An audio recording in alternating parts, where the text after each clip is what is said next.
इतिहासामध्ये बदल करण्याचे अधिकार कुणालाही नाहीत. आचार्य पदवी ज्यांना दिली गेलेली आहे आणि जैन धर्मातले जो धर्म सत्य, अहिंसा आणि संयमासाठी ओळखला जातो, अशा धर्मातील आचार्यांनी व्यक्त होताना इतिहासाचा अभ्यास केला पाहिजे. पुन्हा एकदा नव्यानं त्या जैन होत्या, मग त्या अशा होत्या, त्यांनी मग एका विशिष्ट धर्मासाठीच काम केलं, अशा पद्धतीनं जे सांगणं सुरू आहे ते त्यांच्या पराक्रमाला बाधा आणणारं ठरू शकतं. जैन मुनींनी जे वक्तव्य केलेलं आहे महाराणी ताराणी संदर्भात, त्या खरंच जैन आहेत का? ताराणीचा इतिहास काय आहे, म्हणजे त्या कुठल्या कुळातल्या आहेत, काय सांगू शकाल? महाराणी ताराबाई साहेब या शककर्ते शिवछत्रपतींच्या स्नुषा आहेत आणि स्वराज्याचे जे पहिले सरसेनापती होते हंबीरराव मोहिते यांच्या त्या कन्या आहेत. आणि त्याचबरोबर शिवपुत्र राजाराम महाराज यांच्या त्या पत्नी आहेत. ताराबाई साहेब ह्या मराठा आहेत याच्याविषयी कुणाचंही कसलंही दुमत याच्या अगोदरसुद्धा नव्हतं आणि याच्यानंतरही नसणार आहे, कारण त्याच्याविषयीचे अनेक शेकडो पुरावे आपल्याकडे उपलब्ध आहेत.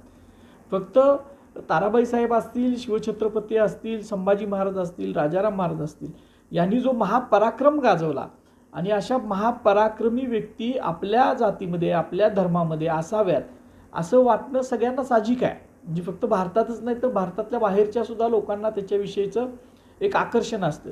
पण त्याच्यासाठी म्हणून इतिहासामध्ये बदल करण्याचे अधिकार कुणालाही नाहीत. आचार्य पदवी ज्यांना दिली गेलेली आहे आणि जैन धर्मातले जो धर्म सत्य, अहिंसा आणि संयमासाठी ओळखला जातो, अशा धर्मातील आचार्यांनी व्यक्त होताना इतिहासाचा अभ्यास केला पाहिजे. जातीमध्ये, धर्मामध्ये कलह उत्पन्न होईल, तेढ निर्माण होईल, अशा पद्धतीची वक्तव्य त्यांनी केली नसली पाहिजेत. आणि वारंवार हे असं होत आहे की वेगळ्या पद्धतीनं मराठ्यांच्या इतिहासाचं एक मोडतोड जी करायचं चालू आहे, त्याच्या षडयंत्राचा भाग ह्या आचार्यांनी होऊ नये आणि महाराष्ट्र हे अशा पद्धतीचं सहन करणार नाही. इतिहास जसा आहे तसा आपण लोकांना सांगितला पाहिजे आणि हे आचार्यांनी समजून घेतलं पाहिजे. छत्रपती शिवाजी महाराज, छत्रपती संभाजी महाराज यांच्यानंतर आता ताराबाईंना सुद्धा त्यामध्ये ओढलं झालं. ही दुर्दैवाची गोष्ट वाटते की कारण नसताना वाद निर्माण करा. महाराणी ताराबाई साहेबांचा दडपलेला इतिहास डॉक्टर जयसिंगराव पवार सर असतील किंवा आणि काही लोक नव्यानं लोकांच्या समोर आणायला लागलेले आहेत. आणि तो इतका महापराक्रमी आहे की परदेशी जे इतिहासाचा सगळा अभ्यास करतात, जगाच्या मानवी इतिहासाचा अभ्यास करतात, त्यांचं असं म्हणणं आहे की नो पॅरलल टू महाराणी ताराबाई साहेब. म्हणजे महाराणी ताराबाई साहेबांच्या इतिहासाला कुठलीही स्त्रीची, योद्धा स्त्रीची पॅरलल काय नाही आहे.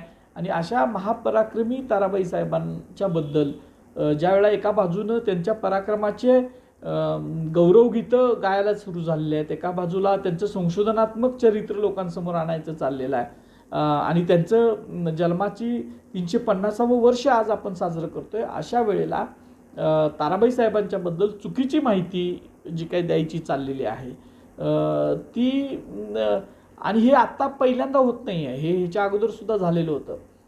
आणि ताराबाई साहेबांना आपण मोगल मर्दिनी हा किताब इतिहासकारांनी त्यांना दिलेला आहे, कारण ताराबाई साहेबांनी 7 वर्ष राजाराम महाराजांच्या नंतर 7 वर्ष झुंज दिली आणि स्वराज्याचं रक्षण तर नुसतं केलंच, पण त्याचबरोबर औरंगजेबासारख्या महासम्राटाला त्यांनी महाराष्ट्राच्या मातीत इथं गाडलेला आहे, असा पराक्रम केलेली या महिला आहेत. आणि त्यांचा इतिहास लोकांच्या समोर जात असताना पुन्हा एकदा नव्यानं त्या जैन होत्या, मग त्या अशा होत्या, त्यांनी मग एका विशिष्ट धर्मासाठीच काम केलं, अशा पद्धतीनं जे सांगणं सुरू आहे ते त्यांच्या पराक्रमाला बाधा आणणारं ठरू शकतं. त्यामुळे तसं होऊ नये.